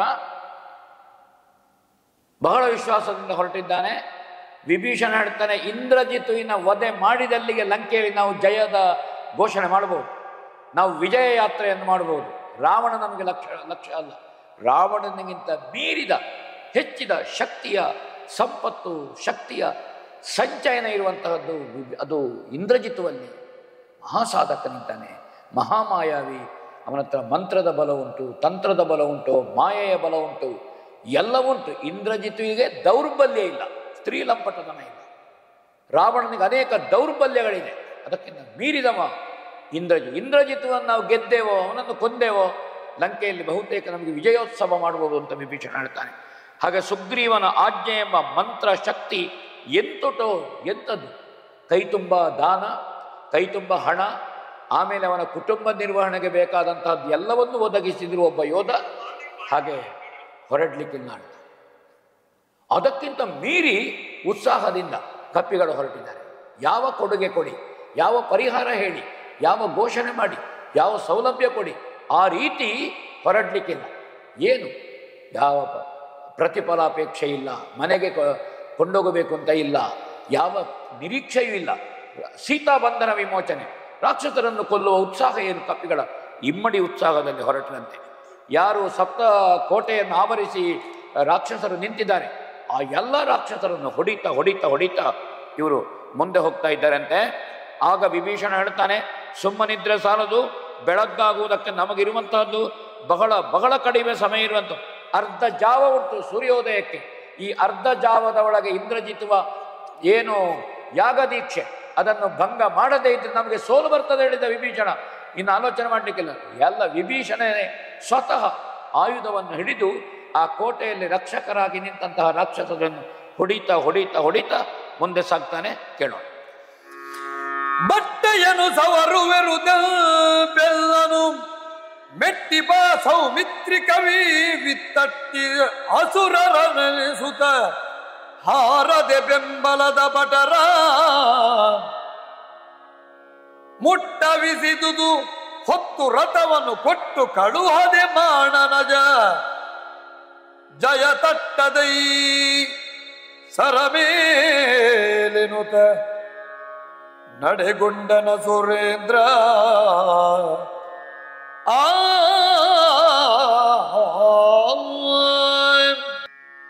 ಇದಿರುವಂತಹ ರಾಕ್ಷಸರನ್ನು ಕೊಂದು ನಾನು ರಾಜಮಾರ್ಗವನ್ನು ನಿರ್ಮಾಣ ಮಾಡ್ತೇನೆ ಹೇಳಿದ ವಿಭೀಷಣ. ನನ್ನನ್ನು ಅನುಸರಿಸಿಕೊಂಡು ಬನ್ನಿ ನೀವು. ಒಂದು ಕಣ್ಣು ಮುಚ್ಚಿ ತೆರೆಯುವಷ್ಟು ಹೊತ್ತು ನಮಗೆ ವಿಳಂಬ ಮಾಡುವುದಕ್ಕೆ ಸಮಯ ಇಲ್ಲ. ಹಾಗೆ ಯಾರು ಪ್ರತಿಭಟರಿದ್ದಾರೆ ರಾಕ್ಷಸರು ಅವರನ್ನು ನಿವಾರಿಸುತ್ತಾ ವಿಭೀಷಣ ಮುಂದೆ ಸಾಗ್ತಾನೆ. ಹಾಗೆ ಲಕ್ಷ್ಮಣ ಹನುಮಂತ ಅವನ ಹಿಂದೆ ವಿಭೀಷಣನ ಹಿಂದೆ ಬದಿಯಲ್ಲಿರುವಂತಹ ರಾಕ್ಷಸರನ್ನು ಸಬರಿ ಸಬರಿ ಮುಂದೆ ಹೋಗ್ತಾನೆ. ಬ್ರಹ್ಮದೇವರು ಬೆಳಗ್ಗಿನ ಹೊತ್ತಿನ ಪೂರ್ಣಾಹುತಿಗೆ ರಥವನ್ನು ಕೊಟ್ಟೇ ಕೊಡ್ತಾನೆ, ಆಯುಧವನ್ನು ಕೊಟ್ಟೇ ಕೊಡ್ತಾನೆ. ಆ ದುರ್ದೇವತೆ ಪೂರ್ಣಾನುಗ್ರಹ ಮಾಡಿಯೇ ಮಾಡ್ತಾನೆ. ನಮಗೆ ಜಯ ಇಲ್ಲ. ಭಕ್ತಿಗೆ, ಶ್ರದ್ಧೆಗೆ, ಪೂಜೆಗೆ, ಭಜನೆಗೆ ಒಲಿಯುವುದು ದೇವತ್ವಕ್ಕೆ ಸ್ವಭಾವ. ಅದು ಭೂಷಣ. ಭಕ್ತಾಭೀಷ್ಟ ಫಲಪ್ರದಾಯಕ. ಅಭೀಷ್ಟ ಏನು ಅಂತ ಕೇಳಿ ಅನುಗ್ರಹ ಮಾಡ್ತಾನೆ. ಅದರಲ್ಲಿ ಯಾರನ್ನು ನಾವು ದೂರ್ಲಿಕ್ಕಿಲ್ಲ. ಅದು ದೇವತೆಗಳಿರುವ ಗುಣ. ಅದು ಆ ಕಾರಣದಿಂದ ನಾವು ಆ ಯಾಗವನ್ನು ಭಂಗ ಮಾಡಲೇಬೇಕು. ಹೀಗೆ ಅವರು ಮುಂದೆ ಬರ್ತಾರಂತೆ. ಮುಂದೆ ಬಂದು ಬಂದು ವಿಭೀಷಣ, ಲಕ್ಷ್ಮಣ, ಹನುಮಂತ ಇವರು 3 ಮಂದಿ ಮೊದಲಿಗೆ ಯಾಗಮಂಟಪವನ್ನು ಪ್ರವೇಶ ಮಾಡಿದರು ಅಂತ ತೊರವೆ ಹೇಳ್ತಾನೆ. ಇಲ್ಲಿ ಕೇಳೋಣ. ಈತನೀಗ ಅಮರೇಂದ್ರಜಿತು ಮಗ ಮಾಯಾತಿಶಯ ಕೌಶಲನು ಮಾಯಾ ಸೀತೆಯನ್ನು ಕಡಿದಂಜಿಸಿದ ಕರ್ಕಶ ನಿಜಾಚರನು ಈತನೀಗನು ಸಾರಿ ತಲ್ಲಯ ತಾತಗವನಿಂದವನು ಬಲ್ಲಿದ ಸೀತೆಯನು ಬಿಡದಿಗ ಛಲೋಕ್ತಿಯನಿಂದನ ಸುರೇಂದ್ರ. ಈತನೀಗ ಅಮರೇಂದ್ರಜಿತು ಇಂದ್ರಜಿತು ಈತನೇ. ಯಾಗಮಂಟಪದಲ್ಲಿ ಅನೇಕ ಮಂದಿ ಋತ್ವಿಜರಿದ್ದಾರೆ, ರಾಕ್ಷಸರು, ಬ್ರಹ್ಮರಾಕ್ಷಸರು. ಇವರ ಮಧ್ಯೆ ಯಜಮಾನನಾಗಿ ದೀಕ್ಷಾಬದ್ಧನಾಗಿದ್ದಂತಹ ಇಂದ್ರಜಿತ್ವನ್ನು ವಿಭೀಷಣ ತೋರಿಸ್ತಾನೆ. ಇವ ಇಂದ್ರಜಿತ್ತು ಮಹಾಮಾಯಾವಿ. ಮಾಯಾ ಸೀತೆಯನ್ನು ತಂದು ಹನುಮಂತ ನಿನ್ನ ಮುಂದೆ ಕಡಿದು ಚೆಲ್ಲಿದಂಥ ಇಂದ್ರಜಿತ್ತು ಇವ. ನೋಡೊಮ್ಮೆ, ಇವನು ತಂದೆಗೆ ಬೆಂಬಲನಾಗಿ ನಿಂತವ. ಸೀತೆಯನ್ನು ರಾವಣ ಒಪ್ಪಿಸುವುದಿದ್ರು ಒಪ್ಪಿಸದಂತೆ ಇವನ ವಿಕ್ರಮದಿಂದ ತಡೆದಿದ್ದಾನೆ. ಇವ ಕ್ರೂರ ತಂದೆಗೆ ಬೆಂಬಲವಾಗಿ ನಿಂತಿದ್ದಾನೆ. ರಾವಣ ಸೀತೆಯನ್ನು ಬಿಡದೇ ಇರುವುದಕ್ಕೆ ಆ ಹಠವನ್ನು ಪೋಷಿಸುವಂತಹ ಇಂದ್ರಜಿತ್ತು ಇವ ರಾವಣನ, ಅವನಿಗೆ 10 ತಲೆ, ಇವ 11ನೇ ತಲೆ ಇದ್ದ ಹಾಗೆ ರಾವಣನಿಗೆ. ರಾವಣನ ವಿವೇಕ, ರಾವಣನ ಪೌರುಷದ ಪ್ರತೀಕ ಇವ. ಅತಿಕಾಯನನ್ನು ಕೊಂದ ಲಕ್ಷ್ಮಣ ಆಕಾಶದಲ್ಲಿ ಬರುತ್ತಿರುವ ಅವನನ್ನು ನೋಡಿದನಂತೆ. ಆಕಾಶದಲ್ಲಿ ಬರುತ್ತಿರುವ ಬ್ರಹ್ಮನು ಕೊಟ್ಟ ದಿವ್ಯ ರಥ, ದಿವ್ಯ ಆಯುಧ, ಅಶ್ವಗಳು, ಬತ್ತಳಿಕೆ ಎಲ್ಲ ಬರ್ತಾ ಉಂಟು ಬ್ರಹ್ಮದೇವರಿಂದ. ಬೆಳಗಾಗೋ ಬರಬೇಕು. ಇಲ್ಲಿ ಅದು ಇಂದ್ರಜಿತ್ವಿಗೆ ಸೇರಿದರೆ ನಮಗೆ ಕಡೆಗಾಲ ಹೇಳ್ತಾನೆ ವಿಭೀಷಣ. ಲಕ್ಷ್ಮಣ ನೆನಪು ಮಾಡಿಕ, ಅದು ಇಂದ್ರಜಿತ್ವಿಗೆ ಯಾವ ಕಾರಣಕ್ಕೂ ಸೇರಬಾರದು. ಆ ಇವರ ಕೋಪ, ಹನುಮಂತನ ಉತ್ಸಾಹ, ಅದರ ಹಿಂದೆ ಬಂದಂತಹ ಜಾಂಬವಾದಿಗಳು, ಅಂಗದ ಕಪಿಗಳ ಸೇನೆ ಬರ್ತಾ ಉಂಟು. ಇವರ ಉಗ್ರ ರೂಪ, ಹನುಮಂತನ ರಾಮದೂತನ ಕೆಚ್ಚೆದೆ, ಇಂದ್ರಜಿತಿನ ಆಹುತಿಗಳು ಸಿಡಿದು ಹೋದವಂತೆ. ಬ್ರಹ್ಮನು ಕಳಿಸಿದ ದಿವ್ಯರಥ, ಆಯುಧಗಳು, ಕವಚಾದಿಗಳು ಏನುಂಟು, ಈ ಲಕ್ಷ್ಮಣನ ಅವನಲ್ಲಿರುವ ತೇಜಸ್ಸು ಕಪಿಗಳ ಉತ್ಸಾಹ, ಪರಾಕ್ರಮ, ಶೌರ್ಯ ಇದನ್ನು ಕಂಡು ಅದು ಹಿಂದೆ ಹೋಯಿತು ಅಂತ ಹೇಳ್ತಾರೆ. ಅದರಷ್ಟಕ್ಕೆ ಹಿಂದೆ ಹೋಯ್ತಂತೆ. ಇದು ಬರುವ ಅಗತ್ಯ ಇಲ್ಲ, ಬೇಡ, ಬಂದರೆ ಕಷ್ಟ ಉಂಟು, ನಾವು ಅಧರ್ಮವನ್ನು ಬೆಂಬಲ ಮಾಡಿದ ಹಾಗಾಗ್ತದೆ ಅಂತ ಅದು ಪುನಃ ಹಿಂದೆ ಹೋಗುವುದನ್ನು ಇವರು ಗಮನಿಸಿದ್ರಂತೆ. ವಿಭೀಷಣ ಹೇಳ್ತಾನೆ, ಅವನ ದೀಕ್ಷೆಯನ್ನು ನೀನು ಕೆಡಿಸಲೇಬೇಕು, ಇನ್ನು ಆಲೋಚನೆ ಮಾಡಲಿಕ್ಕೆ ಸಮಯ ಇಲ್ಲ, ದೀಕ್ಷೆ ಪೂರ್ತಿಯಾದರೆ ರಥಾದಿಗಳು ಬರ್ತವೆ ಅಂತ. ಆ ಸಂದರ್ಭದಲ್ಲಿ ಲಕ್ಷ್ಮಣ ಏನ್ ಮಾಡ್ತಾನೆ ಕೇಳೋಣ. 7 ದೈವದ್ರೋಗಿ ಭೂತಿ ವಿಜಾಡಿ ನಿಂದಕ ನಿಲ್ದ ಸುರರ ಕಾಲ ಕರ್ಮದ ಮೃತ್ಯು ಬಂದಿದೆ ನೋಡು ಕಣ್ತೆರೆದು, ಕಾಳಗವ ಕೊಡು ಹಿಡಿ ನಿಜಾಯುಧ ಬೇಳುವೆಯ ಬೇಳೆಂಬ ಸಾಕಿನ್ಯೇಳು ಏಳೆನು ತಕಟವಾಯ ನೊದೆದನು ಮತ್ತೆ ರಾವಣಿಯ 7 ದೈವದ್ರೋಹಿ. ಯುದ್ಧಕ್ಕೆ ಬಾ ಅಂತ ಎಚ್ಚರಿಸ್ತಾನೆ.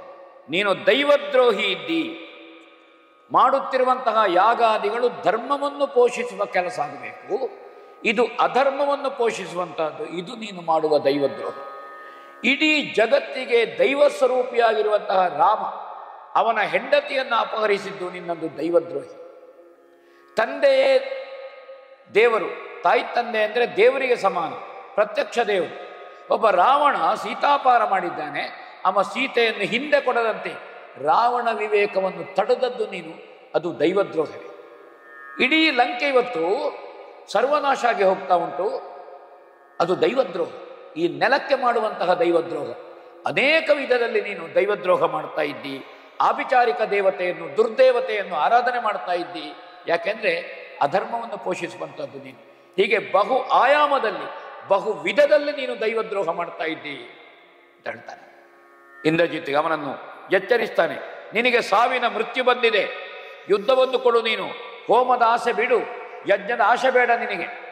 ಯಜ್ಞ ಮನುಷ್ಯನ ಕಾಮಧೇನು, ಅನಂತ ಫಲ ಕೊಡ್ತದೆ, ಆದರೆ ಯಜ್ಞ ಪೂರ್ತಿ ಆಗಲಿಕ್ಕೆ ನಾವು ಬಿಡುವುದಿಲ್ಲ. ನಮಗೆ ಧರ್ಮದ ಉದ್ಧಾರ ಆಗಬೇಕಾದ್ದು ಮುಖ್ಯ. ಅವ ಹೇಳ್ತಾನಂತೆ, ಪರಸ್ತ್ರೀ ದ್ರೋಹಕ್ಕೆ ಸಹಾಯಕನಾದರೆ ಅವನನ್ನು ನರಕಕ್ಕೆ ಕೊಂಡೋಗ್ತದೆ, ಯಾವ ಧರ್ಮವನ್ನು ಅವನನ್ನು ರಕ್ಷಿಸುವುದಿಲ್ಲ. ಸಜ್ಜನರ ಮನಸ್ಸಿನ ದುಃಖದ ಬೆಂಕಿ ರಾಕ್ಷಸರೆಂಬ ಅರಣ್ಯವನ್ನು ಸುಡ್ತದೆ. ಸಜ್ಜನರ ದುಃಖ ಇದೆ, ಸಜ್ಜನರ ಕಣ್ಣೀರಿದೆ, ಇದು ರಾಕ್ಷಸ ತೋಟವನ್ನು ಪ್ರವಾಹದಲ್ಲಿ ಕೊಚ್ಚಿಕೊಂಡು ಹೋಗ್ತದೆ. ಪ್ರಾಣ ರಕ್ಷಿಸಿಕೊಳ್ಳುವ ಉದ್ದೇಶದಿಂದ ಮಾರಣವನ್ನು ನೀನು ಮೋಸದಿಂದ ಮಾಡ್ತಾ ಇದ್ದಿ. ಈ ಮೋಸಕ್ಕೆ ಪ್ರತಿಫಲ ಇಲ್ಲ. ಯಾಗವನ್ನು ತಕ್ಷಣ ಬಿಡು, ಯುದ್ಧಕ್ಕೆ ಅಣಿಯಾಗು, ಕಲಿಯಾಗು ಅಂತ ಹೇಳ್ತಾನೆ. ತನ್ನ ಎಡಗಾಲಿನಿಂದ ಕಪಾಲಕ್ಕೆ ಒದೀತಾರಂತೆ, ಅವನ ಕಟಬಾಯಿಗೆ, ಅವನ ತುಟಿಗೆ ಒದೀತಾರಂತೆ. 3 ಸಲ ಒದೀತಾನೆ ಅವನಿಗೆ. 7 ನೀನು, ಏನಾಗ್ತದೆ ನೋಡಿ. ಎದ್ದನವ ಕೆದರಿದ ಬಡಂಬೆಯೊಳ್ ಎದ್ದ ಕಾಲ್ಗಿತ್ತಿನೋಲುರೆ ಹೊದರೆದ್ದ ಕಂಗಳ ಕಿಡಿಯ ನಾಸಾಪುಟದ ಬೊಗೆಯ ಎದ್ದ ರೋಷದಿ 3 ಲೋಕವ ನುತ್ತಿ ನುಂಗುವ ಹರನ ಕತಿಯನು ಕದ್ದನನೆ ಕಾಲಿಕ್ಕಿದನು ನಿಜ ರಥದೊಳಿಂದ್ರ ಇಂದ್ರಾರಿ ನಿಜ ರಥದೊಳಿಂದ್ರಜಿತು. ಲಕ್ಷ್ಮಣನ ಬ್ರಹ್ಮಚರ್ಯ, ಲಕ್ಷ್ಮಣನ ವೃತನಿಷ್ಠೆ, 12 ವರ್ಷದ ಲಕ್ಷ್ಮಣನ ತಪಸ್ಸಿನ ಫಲ ಸ್ವರೂಪ. ಇಲ್ಲದಿದ್ದರೆ ಎಂಥವನಿಗೊಬ್ಬ ಯಾಗದೀಕ್ಷಿತನಾದ ಮೇರು ಸದೃಶವಾದಂತಹ ಸ್ಥಾಣುವಿನಂತೆ ಅಚಲವಾದಂತಹ ಇಂದ್ರಜಿತುವನ್ನು ಒದ್ದು ಎಬ್ಬಿಸಬೇಕು ಅಂತ ಆದರೆ ಅಷ್ಟು ವೃತ ಬೇಕು, ಅಷ್ಟು ತೇಜಸ್ಸು ಬೇಕು, ಸಂಗ್ರಹಿಸಿದ ತಪಸ್ಸಿನ ಶಕ್ತಿ ಬೇಕು. ಲಕ್ಷ್ಮಣನಲ್ಲಿದ್ದ ತಪಸ್ಸು, 12 ವರ್ಷದ ತಪಸ್ಸಿನಿಂದ ಲಕ್ಷ್ಮಣನ ತಪಸ್ಸು ಇಂದ್ರಜಿತುವಿನ ಕಪೋಲಕ್ಕೆ ಒದ್ದಿದೆ. ಲಕ್ಷ್ಮಣ ಒದ್ದದ್ದು ಅಂತ ನಾನು ಹೇಳಿಲ್ಲ, ಅವನ ತಪಸ್ಸು ಇಂದ್ರಜಿತುವನ್ನು ಒದ್ದಿದೆ, ಅವನ ಸತ್ಯ ಇಂದ್ರಜಿತುವನ್ನು ಒದ್ದಿದೆ, ಅವನ ವೃತ ಇಂದ್ರಜಿತುವನ್ನು ಒದ್ದಿದೆ, ಅವನ ಬ್ರಹ್ಮಚರ್ಯ ಇಂದ್ರಜಿತುವನ್ನು ಒದ್ದಿದೆ. ನಿರಾಹಾರಿಯಾಗಿ ಕೂತಿದ್ದಾನೆ, ನಿದ್ದೆಯನ್ನು ಗೆದ್ದು ನಿಂತಿದ್ದಾನೆ. ಅವ ಸ್ತ್ರೀಲಂಪಟನಾಗಲಿಲ್ಲ. ಅವನ ಏನು ಬ್ರಹ್ಮಚರ್ಯದ ಅನುಷ್ಠಾನ ಅದು ಇಂದ್ರಜಿತುವನ್ನು ಎಬ್ಬಿಸಿದೆ. ಆ ತೇಜಸ್ಸು, ಆ ಓಜಸ್ಸು. ಸಿಟ್ಟು ಬಂತಂತೆ ಇಂದ್ರಜಿತ್ವಿಗೆ ಆ ಸಂದರ್ಭದಲ್ಲಿ. ಹುಲ್ಲು ಮೆದೆಯಿಂದ ಎದ್ದ ಕಾಳ್ಗಿಚ್ಚಿನಂತೆ ಕಣ್ಣುಗಳಿಂದ ಕಿಡಿಯ ರಾಶಿಯನ್ನು ಉಗುಳುತ್ತಾ, ಮೂಗಿನಿಂದ ಕಪ್ಪು ಹೊಗೆಯನ್ನು ಕಾರುತ್ತ ಇಂದ್ರಜಿತು ಎದ್ದ ಅಂತ ಹೇಳ್ತಾನೆ. ಅವ ರೋಷವು ಕೆದರಿ 3 ಲೋಕ ನುಂಗುವ ರೀತಿಯಲ್ಲಿ, ನೊಣೆಯುವ ರೀತಿಯಲ್ಲಿ ಅವ ಇದ್ದ. ಈಶ್ವರನ ಕ್ರೋಧ ಹೇಗೆ ದಕ್ಷಾಧ್ವರದಲ್ಲಿ ಈಶ್ವರನ ಕ್ರೋಧ ಇರ್ತದೆ, ಕೆಂಡವೇ ಆಗಲಿ ಲೋಕ ಅಂತ ಹೇಳ್ತಾನೆ, ಅಂತಹ ಕ್ರೋಧ ಇಂದ್ರಜಿತುವಲ್ಲಿ ಅಲ್ಲಿ ಇತ್ತು ಅಂತ ಇಲ್ಲಿ ಹೇಳ್ತಾನೆ. ಅವ ಯಾಗದನ್ನು ದೀಕ್ಷೆಯನ್ನು ಬಿಡುತ್ತಾನೆ, ಹೇಳುತ್ತಾನೆ. ಅವ ದೇವೇಂದ್ರಜಿತು ಅಂತ ಅವನಿಗೆ ಹೆಸರು. ಅಂತಹ ಇಂದ್ರನೂ ಸಿಟ್ಟು ಬಂದರೆ ಹೇಗಿರ್ತಾನೆ, ಅದನ್ನು ಮೀರಿದ ಸಿಟ್ಟಿನಿಂದ ರಥವನ್ನು ಏರಿ ನಿಲ್ತಾನೆ ಅಂತ ಕವಿ ಹೇಳ್ತಾನೆ. ನಾವು 82ನೇ ಸಂಚಿಕೆಗೆ ಮಂಗಲವನ್ನು ಹಾಡೋಣ. ರಾಮಾಯ ರಾಮಭದ್ರಾಯ ರಾಮಚಂದ್ರಾಯ ವೇದಸಿ ರಘುನಾಥಾಯ ನಾಥಾಯ ಸೀತಾಯ ಪತಯೇ ನಮಃ. ರಾಮಾಯ